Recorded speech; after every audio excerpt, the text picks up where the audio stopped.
Assalamualaikum warahmatullahi wabarakatuh.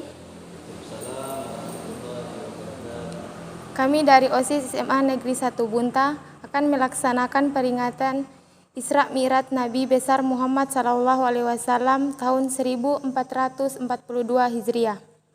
Dengan memperingatan Isra Mi'raj, kita tingkatkan ketaatan kita dalam syariat Islam. Maka dari itu, kami persilahkan kepada Ustadz Zainuddin Senong untuk menyampaikan tausiah hikmah Isra Mi'raj kepada Ustadz. Waktu dan tempat dipersilahkan. Assalamualaikum warahmatullahi wabarakatuh. Alhamdulillahi rabbil alamin. Arsala rasulahu bil huda wa dinil haq liyuzhirahu ala dini kullih wa kafa billahi syahida. Ashhadu an la ilaha illallah wahdahu la syarikalah wa ashhadu anna sayyidana Muhammadan abduhu wa rasuluh. Allahumma salli ala sayyidina Muhammadin miftahi babi rahmatillah adada ma fi ilmillah salatan wa salaman da'imaini bidawami mulkillah wa ala alihi wa sahbihi. Wa qala Allah ta'ala fil kitabil karim, a'udzu billahi minasy syaithanir rajim. Subhanalladzi asra bi 'abdihi lailan minal masjidil haram ilal masjidil aqsal ladzi barakna haulah linuriyahu min ayatina innahu huwas samiul basir. Wa qala Rasulullah sallallahu alaihi wasallam, as-salatu imanuddin faman aqamaha faqad aqamad-din wa man tarakaha faqad hadamad-din. Sadaqallahul azim wa sadaqa rasulun nabiyil karim wa nahnu ala dzalika minasyahidin wasyakirin. Adik-adik siswa SMA Negeri 1 Bunta yang saya cintai dan banggakan, kita bersyukur kepada Allah Subhanahu wa taala. Pada saat ini, pada detik ini kita masih diizinkan oleh Allah. Kita masih diberikan kesempatan oleh Allah untuk menghirup udara setiap saat. Kita masih diizinkan oleh Allah untuk kita bisa melakukan aktivitas apa yang kita inginkan. Ketahuilah, apa yang kita bisa lakukan hari ini semata-mata atas petunjuk dan hidayah serta izin dari Allah Subhanahu wa taala. Kalau Allah tidak mengizinkan, sejengkal kita mau melangkah, patah kata kita mau keluarkan dari lisan kita, kalau Allah tidak izinkan, itu semua tidak akan terjadi. Maka dari itu kita bersyukur kepada Allah atas semua nikmat yang telah Allah berikan, yang begitu banyak, yang tidak mampu kita hitung satu persatu, yang tidak mampu kita bayar atas nikmat Allah yang begitu banyak itu. Hanya cukup kita bersyukur, hanya cukup kita syukuri. Bagaimana cara kita bersyukur? Tentunya dengan melaksanakan segala apa yang diperintah dan menjauhi segala apa yang dilarang, yang disebut dengan takwa. Adik-adik sekalian, kita sekarang telah berada pada bulan Rajab yang tinggal beberapa hari. Tidak akan lama lagi bulan Rajab akan meninggalkan kita. Di dalam bulan Rajab ini ada satu peristiwa yang sangat besar yang terjadi, yang mengguncang keyakinan setiap manusia pada saat itu, yaitu peristiwa Isra wal Mi'raj Nabi besar Muhammad sallallahu alaihi wasallam. Sepakat para ulama bahwa Isra Mi'raj itu pernah terjadi dahulu kala pada zaman Rasulullah SAW, yang pada saat itu yang merupakan Allah berikan sebagai mukjizat kepada Rasulullah, sebagai hiburan kepada Rasulullah, karena sebelum itu Rasulullah mengalami yang namanya kesedihan yang sangat luar biasa. Sampai pada saat itu dikatakan amul hazn, hari atau tahun kesedihan. Kenapa sedih? Rasulullah berdakwah dengan susah payah, ditopang oleh yang pertama adalah kakeknya Abdul Muthalib, yang pada saat itu orang-orang kafir menentang, tapi karena kakeknya adalah tokoh yang dituakan sehingga Rasulullah dibela oleh kakeknya. Kemudian beliau juga dalam berdakwah ditopang oleh istri tercintanya namanya Siti Khadijah, Yang Siti Khadijah pada saat itu hartanya sangat luar biasa, sangat banyak. 2/3 harta di Jazirah Arab itu merupakan harta istrinya Siti Khadijah. Namun dalam membantu Rasulullah berdakwah, 2/3 harta Siti Khadijah habis. Bahkan Siti Khadijah ketika wafat, kain kafannya pun didatangkan langsung oleh malaikat Jibril dari surga. Tidak memiliki apa-apa. Menjelang wafatnya Siti Khadijah sempat bersedih dan menangis. Dan Rasulullah bertanya, "Wahai Siti Khadijah, apakah engkau bersedih karena hartamu habis dalam membela agama? Aku pakai untuk berdakwah." "Bukan," kata Siti Khadijah. Ini perlu kita contoh bagaimana pejuang Siti Khadijah, seorang wanita yang sangat luar biasa. Apa yang dia katakan? "Bukan begitu ya Rasul. Aku bersedih, hartaku saat ini sudah habis, sedangkan perjuangan agamamu masih panjang. Dengan apa lagi aku mau membantumu? Seandainya aku meninggal nanti, jasadku telah menjadi tulang belulang. Ketika umat Islam, para sahabat mereka ingin mendakwakan agama di negeri yang jauh, ketika mereka melewati sungai atau lautan dan tidak memiliki jembatan, ambillah tulang-tulangku untuk dijadikan jembatan untuk mereka berdakwah." Adik-adik sekalian, ini pengorbanan Siti Khadijah. Bagaimana sampai agama ada pada diri kita. Kalau bukan karena perjuangan Rasulullah, para sahabat, istri Rasul dan semua sahabat Rasulullah SAW, tidak akan ada. Islam tidak akan ada di tengah-tengah kita. Adik-adik sekalian, sebelum saya menyampaikan tentang hikmah Isra Mi'raj tadi ini, yaitu tema kita tadi, dengan memperingati Isra Mi'raj, kita tingkatkan ketaatan kita terhadap menjalankan syariat Islam. Hari ini banyak generasi Islam memang beragama Islam, tetapi mereka tidak melaksanakan lagi syariat Islam. Banyak sekali. Terutama ada misalnya remaja-remaja, anak SMA, laki-laki dan perempuan berbaur, padahal mereka bukan muhrim. Tiba waktu sholat di masjid-masjid mereka tidak datang ke masjid. Habis waktu mereka di HP, di gadget, mereka hanya bermain media sosial dan lain sebagainya, game. Ini sebenarnya telah jauh dari syariat Islam. Padahal itu adalah perkara-perkara dosa yang akan menggelincirkan mereka. Tidak hanya membahayakan diri mereka, namun membahayakan orang tua mereka. Maka akan dapat dikatakan orang tua mereka sudah berikan beban yang sangat luar biasa. Habis keringat orang tua untuk mencari nafkah. Di dunia orang tua mereka jadikan sengsara. Di akhirat pun orang tua menanggung siksaan yang sangat luar biasa. Karena apa? Karena perbuatan anak-anak yang tidak tahu berbuat baik, tidak tahu membalas budi kepada kedua orang tua. Adik-adik sekalian, Isra Mi'raj itu peristiwa yang sangat luar biasa, sehingga salah satu peristiwa yang luar biasa sehingga Allah memulainya dalam ayat Al-Quran seperti yang saya bacakan tadi. Bismillahirrahmanirrahim. Subhanalladzi asra bi 'abdihi lailan. Maha suci Allah yang memperjalankan seorang hamba lailan pada suatu malam, minal masjidil haram, dari masjidil haram di Makkah, ilal masjidil aqsa, menuju masjidil aqsa di Palestina. Lailan, dikatakan lailan, sebagian malam. Padahal perjalanan pada saat itu jadi wajar. Memang orang pada saat itu kalau mereka hanya menggunakan pemikiran mereka tidak akan terima. Perjalanan pada saat itu dari Mekah Madinah itu 2 bulan menggunakan kendaraan unta. Rasulullah datang tidak sampai 1 malam, sebagian malam saja. Bagaimana memang orang tidak akan percaya kecuali mereka yang yakin. Kita mengikuti yakinnya Sayyidina Abu Bakar As-Siddiq. Kenapa dia digelar As-Siddiq Sayyidina Abu Bakar? Karena dia membenarkan. Kenapa dia benarkan? Karena dia tahu bahwa Rasulullah tidak berbuat apa-apa. Yang berbuat segala-galanya adalah Allah Subhanahu wa ta'ala. Saya bisa contohkan. Kamu dari sini mana yang paling jauh rumahnya? Dari mana? Tomian? Ada. Dari Tomian menuju Bunta. Menuju Desa Pungian. Contohnya, ini contoh. Supaya kita masuk di akal kita tidak. Seandainya ada seekor semut di kantongmu. Dia dari Tomian dia masuk di kantong. Sampai di tempat ini, kamu hadir di sini mendengarkan ceramah, sampai pulang ke Tomian.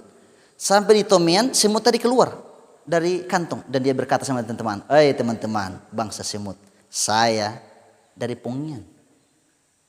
Dari Pungian, tadi saya pergi habis asar jam 4 lewat. Saya sekarang pulang belum maghrib. Kira-kira bangsa semut yang lain akan percaya? Pasti mereka tidak akan percaya. Tidak mungkin dari Tomian menuju Pongian yang dengan kendaraan laju saja sampai setengah jam. Apalagi kamu berjalan semut, berjalannya sampai di mana? Itu kalau memandang kemampuan semut. Tapi kalau mereka pandang siapa yang memperjalankan semut, ternyata semut naik di kantong salah seorang. Kemudian semut tidak berbuat apa-apa, dia hanya dibawa dan dibawa kembali. Maka masuk akal. Begitu pula peristiwa Isra Mi'raj Nabi Muhammad SAW. Rasulullah diperjalankan. Pada saat itu dulu ada yang yakin, oh Rasulullah cuma mimpi itu, cuma ruhnya itu yang pergi, jasadnya tidak. Karena jasad tembus ke langit pasti hancur. Tetapi mereka tidak lihat firman Allah. Apa firman Allah? Coba kita lihat. Kita kaji dalam tafsir atau dalam ilmu bahasa Arab. Nahu. Allah berfirman, Subhanalladzi asra bi abdihi. Maha suci Allah yang memperjalankan abdihi. Makna abdihi adalah bersatunya jasad dengan ruh atau seorang hamba.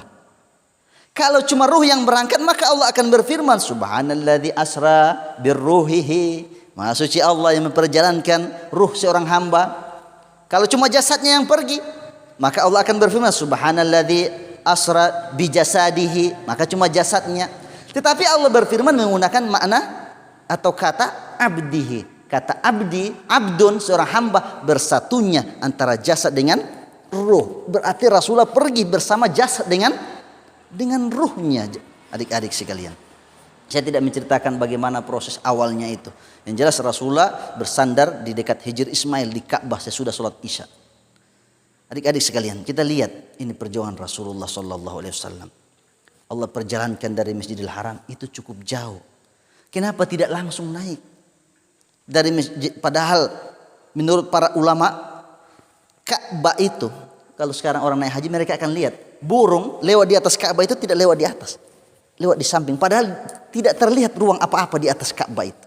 Tetapi burung merpati kalau lewat di atas Ka'bah itu mereka berputar. Padahal tidak ada bangunan apa-apa terlihat di situ, di atas Ka'bah. Ternyata para ulama mengatakan Baitullah Ka'bah, pusat bumi itu sejajar dengan Baitul Ma'mur yang ada di langit. Kenapa Rasulullah tidak langsung naik? Harus pergi dulu. Banyak penjelasan-penjelasan para ulama. Antara lain, bagaimana manusia untuk mencapai baiknya hubungan mereka dengan Allah atau secara vertikal, maka mereka harus memperbaiki hubungan mereka secara horizontal sesama manusia. Sehingga suksesnya seorang manusia itu apabila dia baik hubungan dia sesama manusia, dan akan baik pula dia dengan Allah Subhanahu wa taala. Kalau orang cuma baik sesama manusia, dengan Allah sang pencipta tidak baik, jangan berharap dia selamat. Jangan berharap dia sukses. Begitu pula ada orang taat beribadah dia, tapi hubungan sesama manusia tidak baik, dengan teman saling menghina, dengan teman saling mengejek, dengan teman saling merendahkan. Jangan harap dia mendapatkan kesuksesan. Karena kesuksesan itu baik dunia dan akhirat akan kita dapatkan apabila kita perbaiki hubungan kita. Hablum minallah, hubungan kita dengan Allah, dan hablum minan nas. Ini salah satu rahasia dari kenapa Rasulullah masih harus pergi menuju Masjidil Aqsa di Palestina. Dan masih banyak lagi rahasia-rahasia dari itu. Kemudian Rasulullah Isra Mi'raj, mulai dari dikatakan Isra itu perjalanan di waktu malam, Mi'raj itu tangga naik. Rasulullah menaiki seekor burak, hewan yang berada di surga, yang lebih kecil daripada unta tapi lebih besar sedikit daripada keledai. Memiliki sayap yang perjalanannya, kalau dia berjalan sejauh mata memandang. Kalau dia melangkah melompat, kakinya ke atas. Kalau dia turun, memanjang lagi. Perjalanan yang dilakukan oleh Rasulullah sangat cepat. Kalau dalam pandangan fisika, dalam pandangan sains, betul tidakkah Rasulullah? Kita lihatlah, ada banyak contoh-contoh. Kita lihat jarak bumi kita dengan matahari. Bumi kita dengan matahari itu jaraknya, perjalanan atau jaraknya, kalau kita tembus itu, perjalanannya itu atau jarak jauhnya itu kurang lebih 150 juta kilometer. Ada yang pendapat lain 152 juta. Ada yang 140 juta. Tergantung dari mana dia arah mengukurnya. Yang jelas kurang lebih 150 juta kilometer dari bumi menuju langit. Sekarang kekuatan apa yang dipakai oleh Rasulullah sehingga percepat seperti itu? Tentunya adalah kekuatan cahaya. Makanya dalam Al-Quran Allah katakan nurun ala nurun. Rasulullah itu cahaya di atas cahaya. Dari mana diketahui cahaya? Karena ketika sampai di Sidratul Muntaha, Rasulullah mengajak, ya Jibril, ayo kita berangkat dari langit ke-7. Kata Jibril, saya tidak akan sanggup. Cahaya saya tidak akan sanggup. Kalau saya tembus ke sana, akan hancur saya. Dari ungkapan Jibril itu berarti Rasulullah menggunakan wujud sebagai cahaya atau kekuatan cahaya. Berapa kekuatan cahaya? Kita lihat saja matahari. 150 juta kilometer. Tetapi matahari masih menembus perjalanan dengan cepat kurang lebih 8 menit. Jadi kalau kamu lihat matahari waktu pagi itu matahari 8 menit yang lalu sebenarnya. 8 menit matahari itu baru sampai ke sini. Itu perjalanan jutaan kilometer. Bagaimana dengan perjalanan yang hanya dari Mekah menuju Madinah? Berapa jarak Mekah menuju Madinah? Kurang lebih 1.500 kilometer. Kalau 1.500 kilometer, kalau orang menggunakan kecepatan cahaya, maka dia hanya mampu menempuh 1 detik. Berapa menit saja? Apa 1 detik berapa sekon? Dia tempuh jalan itu dari Makkah menuju Madinah. Pantas kalau Rasulullah itu begitu cepat perjalanannya, karena menggunakan kecepatan cahaya. Masuk di akal tidak? Ini kaitan fisika berarti ada bukti bahwa betul-betul terjadi. Tadi yang dalil tadi saya sudah sampaikan sejak awal. Orang Islam harus kita meyakini kejadian ini sangat luar biasa dan betul-betul terjadi. Di dalam perjalanan Rasulullah ditemani 2 malaikat, Jibril dan malaikat Mikail. Langit pertama bertemu dengan nabi-nabi yang terdahulu. Tapi sebelum itu di Masjidil Aqsa di Palestina, Rasulullah memimpin sholat berjamaah bersama 124.000 nabi dari zaman Nabi Adam sampai zaman Nabi Muhammad SAW itu kurang lebih Allah utus menurut penjelasan para ulama dalam kitab-kitab mereka adalah 124.000 nabi. Dan ketika di Masjidil Aqsa, Rasulullah itu menjadi imam untuk mengimami semua nabi-nabi dan rasul. Sebagai penjelasan bahwa Rasulullah itu adalah imamul anbiya, pemimpin para nabi. Adik-adik sekalian, di langit pertama bertemu Nabi sampai ke langit ke-7. Kemudian dalam perjalanan itu ada tamsilan-tamsilan. Apa itu tamsilan? Perumpamaan yang betul-betul terjadi. Rasulullah itu dibawa ke surga, Rasulullah itu dibawa ke neraka. Dia melihat hal-hal yang sangat luar biasa terjadi. Macam-macam. Contohnya misalnya Rasulullah melihat ada seorang petani. Dia menanam pada saat itu. Dan pada saat itu dia panen pula. Dia punya hasil tanaman. Ketika dia habis panen, berbuah lagi tanaman itu. Dan begitu seterusnya. Dan dia bertanya kepada Jibril, ya Jibril siapa itu? Itu adalah umatmu yang selalu berjuang dengan agama Allah. Mereka dilipat gandakan pahala mereka. Bagaikan menanam sebutir benih, tumbuh satu pohon dan bisa menghasilkan 700 kali lipat. Begitulah orang mendapatkan pahala yang memperjuangkan atau berjuang pada jalan agama Allah Subhanahu wa taala. Seperti kamu ini. Kamu melakukan kegiatan ini sebagai niat dakwah. Ini insya Allah termasuk orang-orang yang ibnus sabil atau fisabilillah, orang yang sedang di jalan Allah Subhanahu wa taala atau memperjuangkan agama-agama, nilai-nilai agama dalam kehidupan. Adik-adik sekalian, kemudian Rasulullah banyak melihat tamsilan-tamsilan yang menjadikan pelajaran kepada kita. Rasulullah melihat di tepi neraka itu ada orang-orang yang dipukul kepalanya. Kepalanya dipukul sampai hancur kepalanya. Ketika kepalanya hancur, ingat di akhirat itu tidak lagi kematian. Di dunia kita dipotong kepala, pisah, tidak merasakan sakit lagi kita. Putus kepala. Tapi kalau di akhirat tidak lagi kematian. Dipukul kepalanya sampai hancur, dia berteriak, jadilah kepala dipukul, dan begitu terus menerus. Dan Rasulullah bertanya, siapa ya ini ya wahai Jibril? Jibril menjelaskan, itu adalah umatmu, mereka yang meremehkan sholat 5 waktu, mereka yang malas dalam mengerjakan sholat 5 waktu. Dipukul kepala mereka sampai hancur. Ada yang Rasulullah lihat orang memikul kayu bakar, sudah full muatan, tidak mampu, dia sudah susah berjalan, dia muat ini kayu bakar ini. Tapi ada dia dapat, dia tambah lagi. Dia tidak mampu dia bawa, tapi dia dapat, dia tambah lagi. Ini kata Jibril, orang-orang yang sudah ada amanat tidak mampu dia tunaikan amanat itu, masih dia mau mengambil amanat lagi yang lain. Ada yang dilihat, ada sekelompok manusia yang pada saat itu mereka disuguhkan makanan yang sangat luar biasa. Ada dua makanan, ada makanan yang baik dan ada makanan yang busuk. Diriwayatkan makanan yang busuk itu, busuknya itu satu tetes air dari makanan itu, satu tetes air dari makanan yang busuk itu jatuh di lautan dunia atau jatuh di dunia, seluruh lautan, seluruh makhluk tidak akan mampu membuka hidungnya. Seluruh manusia tidak akan mampu membuka hidungnya akibat busuk yang disebabkan satu tetes makanan yang busuk tadi diperlihatkan kepada Rasulullah SAW. Yang anehnya, ada makanan yang baik, ada makanan yang busuk. Sebagian orang tadi mereka lahap, senang memakan makanan yang busuk tadi ini. Padahal ada makanan yang baik. Ditanya Jibril, ya Jibril siapa? Itu umatmu. Mereka yang suka berzina, yang suka bermaksiat mendapatkan makanan itu. Ada lagi umatnya tamsilan diperlihatkan kepada Rasulullah.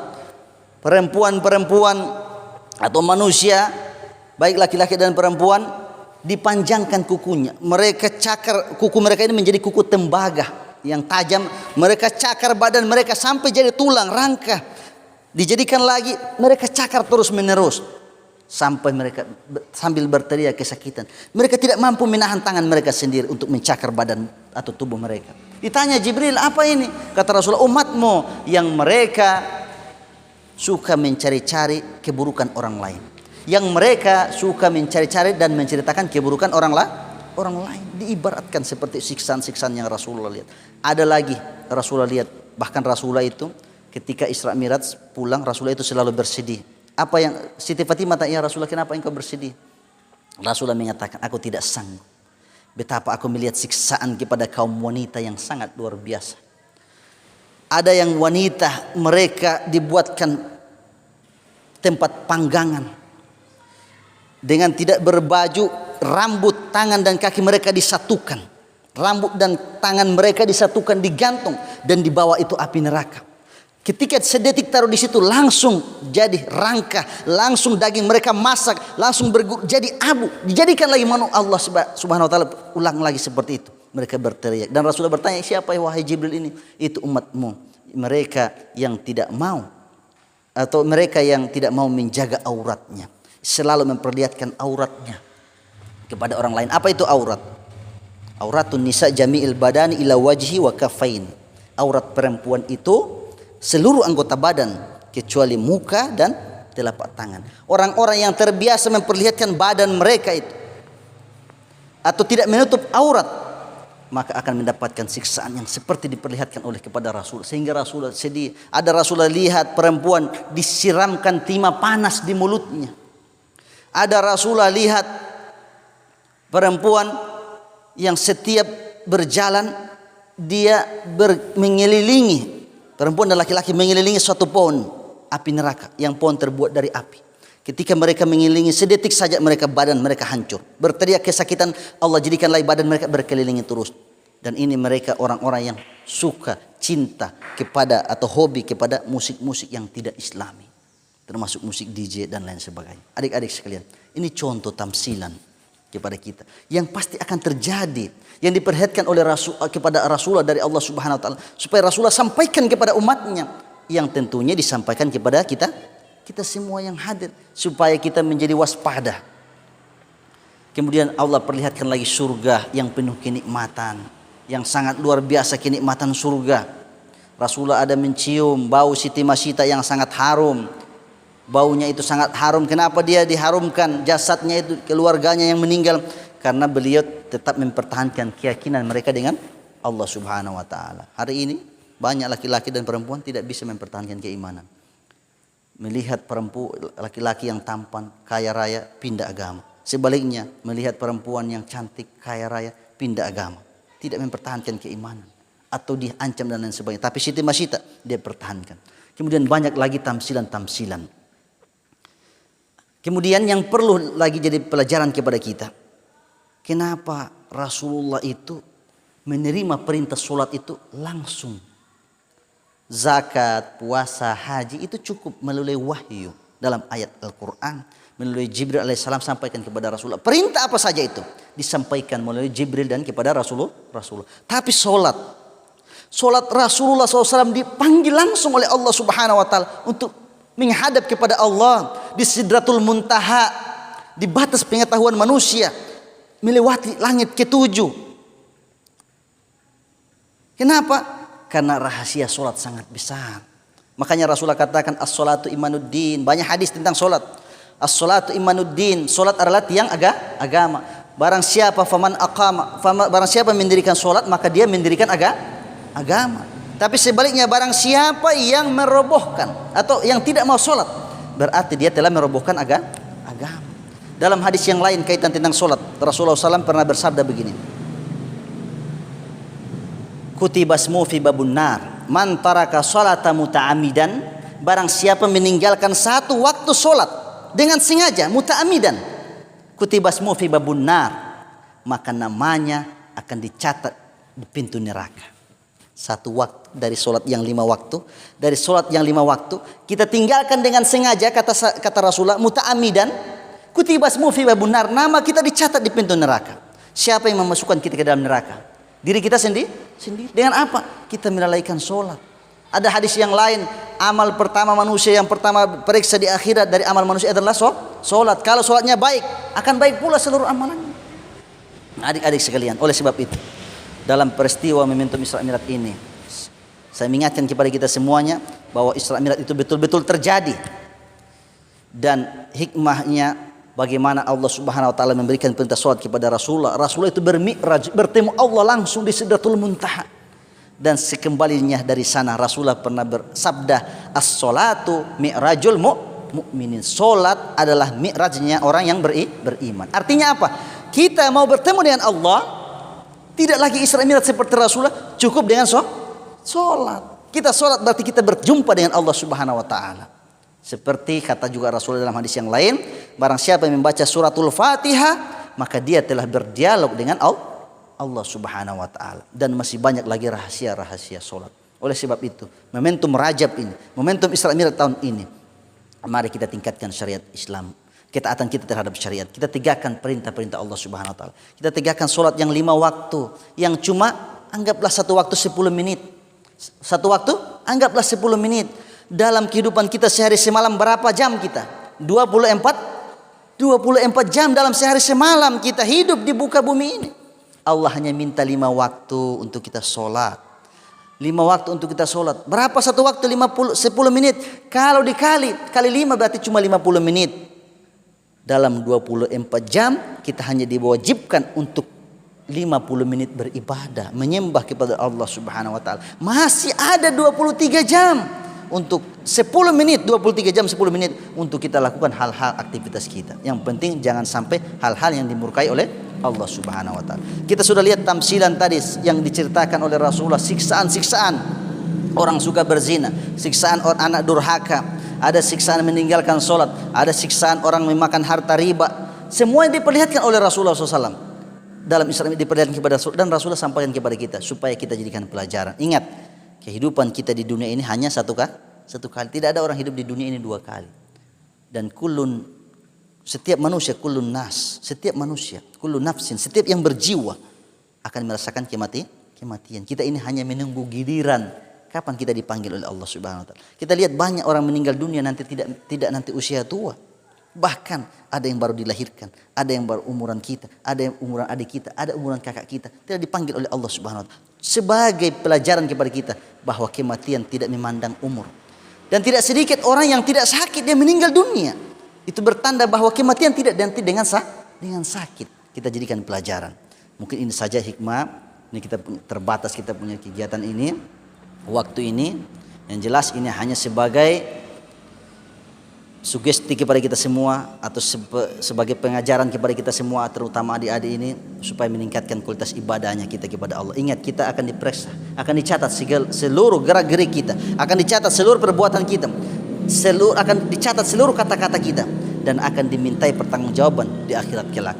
Olehnya itu, saya berharap kepada seluruh siswa seluruh siswa SMA Negeri 1 Bunta dan kepada seluruh kaula muda-mudi, mari kita berjuang dalam menuju ketaatan. Seseorang akan dikatakan hebat, seseorang akan dikatakan berhasil kehidupannya apabila dia mampu menjaga dirinya untuk mendekatkan diri kepada Allah Subhanahu wa taala. Karena ini saja tujuan kita diciptakan adalah semata-mata untuk beribadah atau menyembah kepada Allah Subhanahu wa taala. Demikian saja yang dapat saya sampaikan, dengan harapan semoga pemuda-pemuda Islam, generasi Islam menjadi pemuda-pemuda yang mampu memperjuangkan agama Islam di masa-masa yang akan datang, mampu menjadi manusia-manusia yang berguna bagi agama dan negara, dan membanggakan atau membahagiakan kedua orang tuanya dan keluarganya. Demikian, wallahul musta'an. Wassalamualaikum warahmatullahi wabarakatuh. Baiklah, sekian dan terima kasih ceramah dari Ustadz Zainuddin Senong. Semoga bisa bermanfaat. Sekian dan terima kasih. Wassalamualaikum warahmatullahi wabarakatuh.